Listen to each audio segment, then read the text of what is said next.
The good thing about subbing at a high school that has a prep period next to lunch is that you get a 2-hour lunch break. Oh, it's blurry. It's so blurry. It happens to you all the time. I know.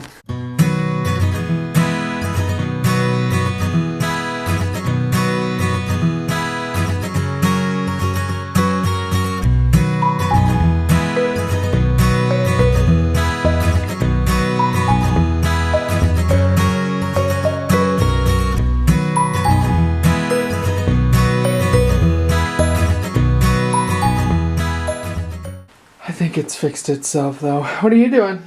I'm organizing my threads. Oh, are you sewing stuff? Yeah. We just nailed these to the wall. And while we were doing that, a huge crash happened in the kitchen. So we have this shelf up here. And this picture came tumbling down. It broke a little bit, but it will still work. So it's okay.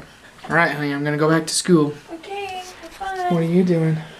I gotta make curtains for your play. Oh yeah, that's true. Good luck with that. Thanks. Well, I've been terrible at filming today. I just worked on curtains this morning and didn't get them done. I guess that's not all I did. I moved all my sewing stuff from the baby's room into the office. Let me show you. So, dress form is gone. My little drawers are gone. Cleared out these shelves. I moved it all here and got it kind of set up. You can see I've been working, been sewing curtains. Put all this stuff on my shelves. We hung my spools of thread.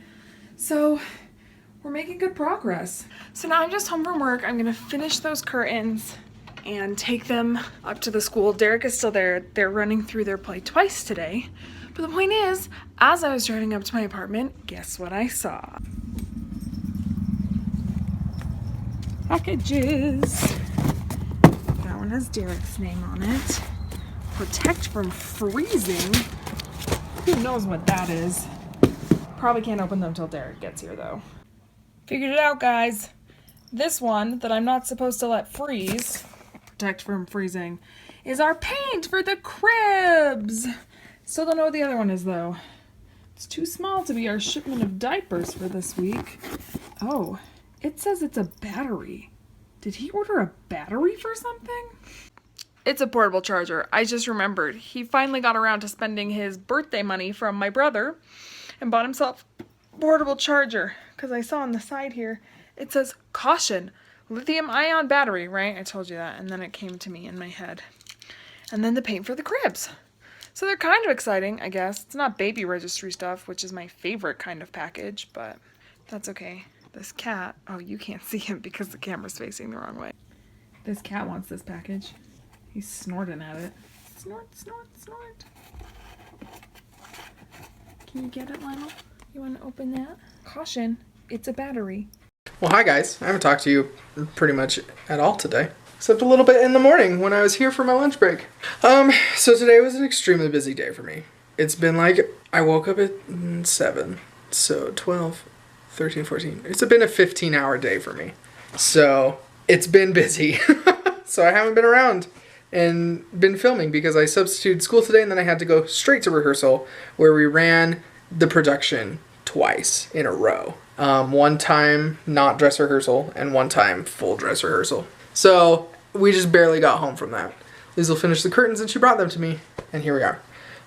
But lucky for you, I did film clips from the show that I'm just gonna put at the end of this video. So you can like sit there and watch them and see kind of what the finished product is kind of gonna look like.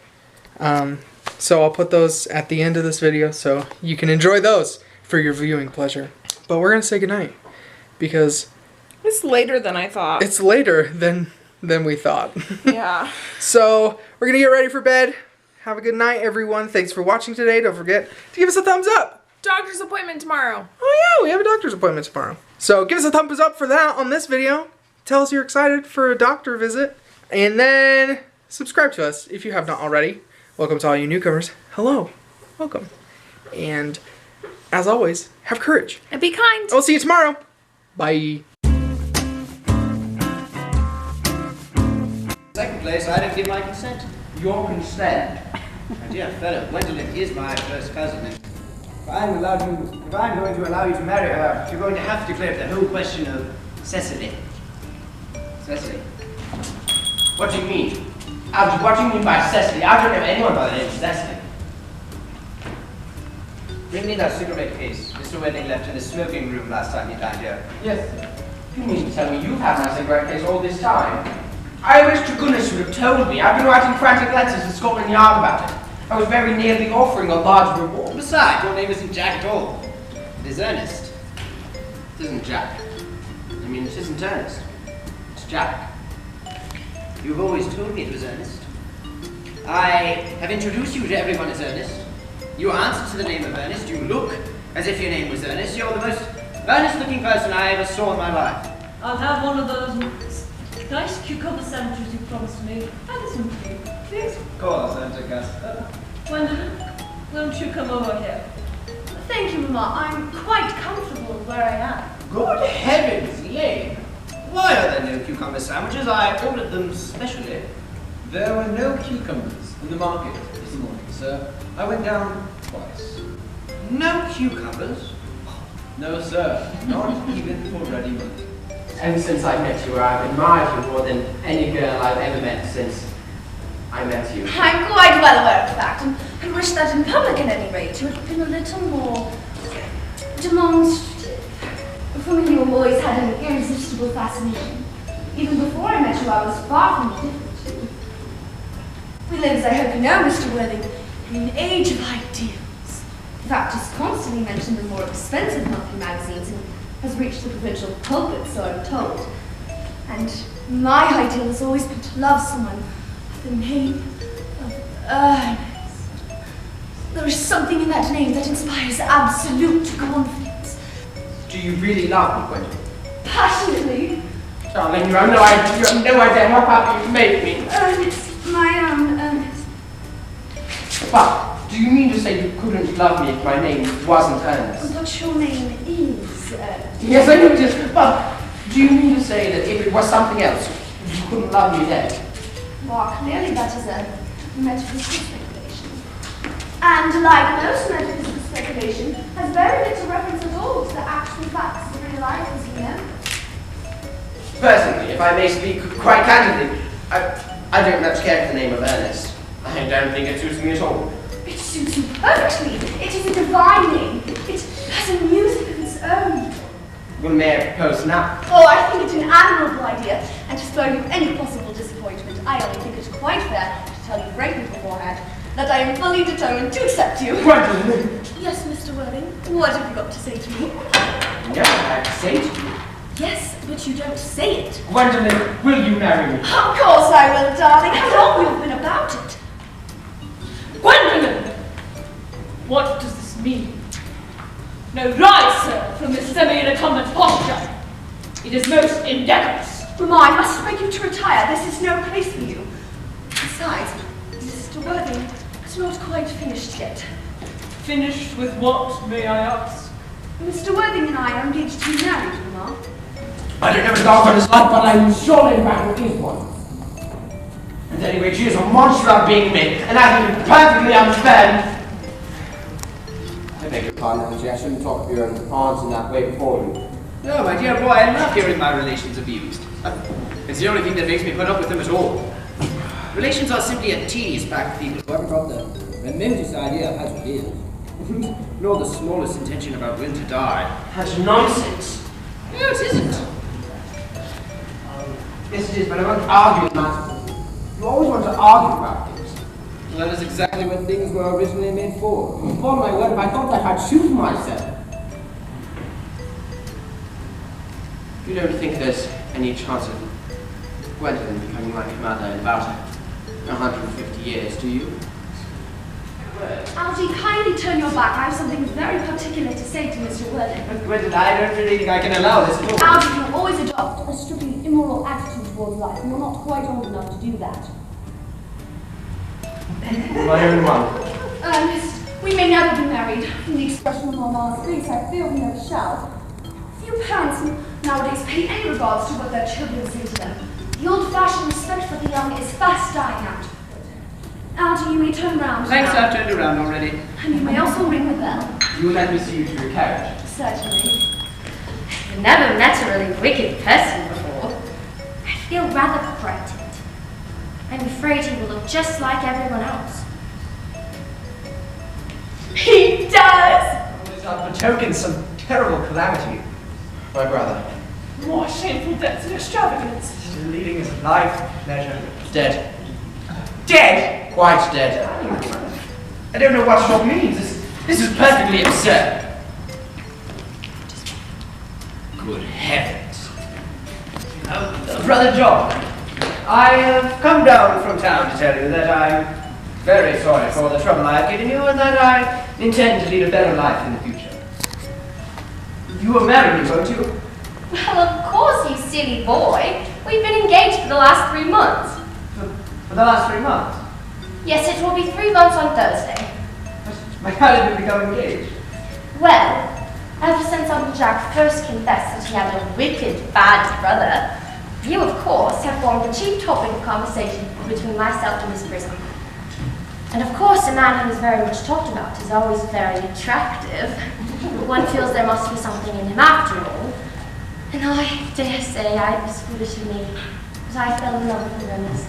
Darling, when was the engagement actually settled? On the 14th of February, worn out by your ignorance of my existence, I was settled out to determine the fact one way or another. And after a long struggle with myself, I accepted you under this dear tree. And the next day I bought this little ring in your name and this bangle the true lovers not like promised to always wear.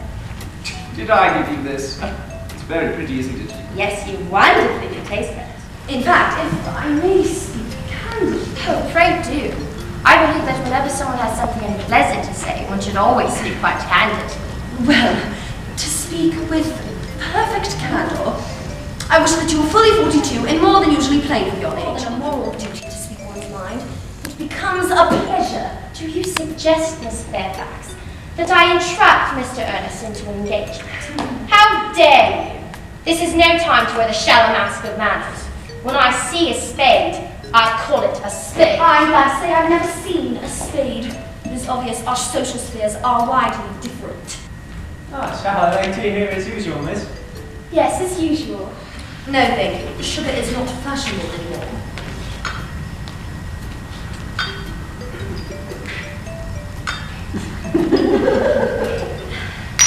Cake or bread and butter? Bread and butter. Cake is rarely seen in the best houses nowadays.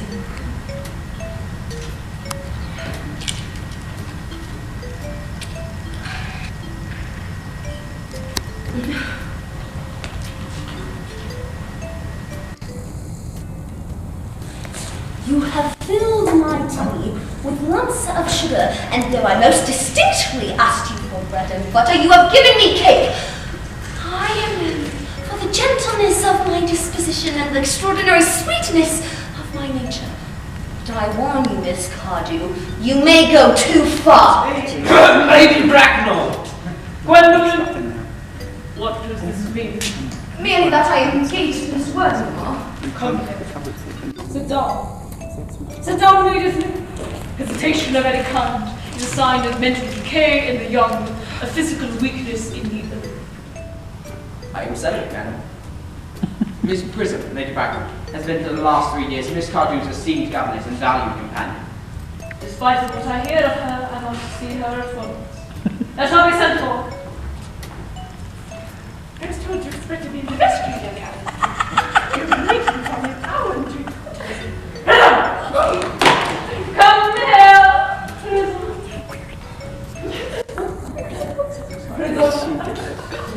Where is that baby? Have the baby. Railway station. What railway station?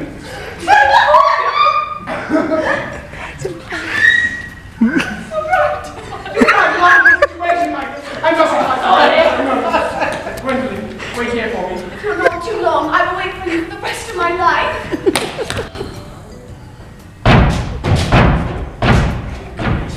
Uncle Jack so strangely agitated.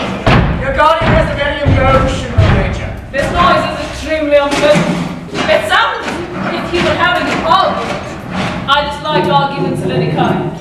They are always vulgar and often convincing. It has stopped. I wish you were done with The earthquake! Suspense is terrible. I hope it will last. This is Savannah. Examine carefully before you respond. The happiness of more than one life depends on your answer. Miss Prism, more has been restored to you than this bag. I was the baby you placed in. You? Yes, mother! It is Earnest. I mean, it naturally is Earnest. My own Earnest. I knew from the first you could have no other name. Ah, yes, I remember now. That the Colonel's name was Earnest. I knew I had a particular reason for disliking the name. Gwendolyn, it is hard for a man to find out suddenly that all his life he's been speaking nothing but the truth.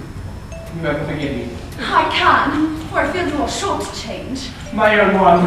Oh, Letitia. Frederick. Oh, Cecily at last. Gwendolyn at last. My nephew, you seem to be displaying signs of triviality. Quite on the contrary, Aunt Augusta. For the first time in my life, I've realized the vital importance of being earnest. Yay!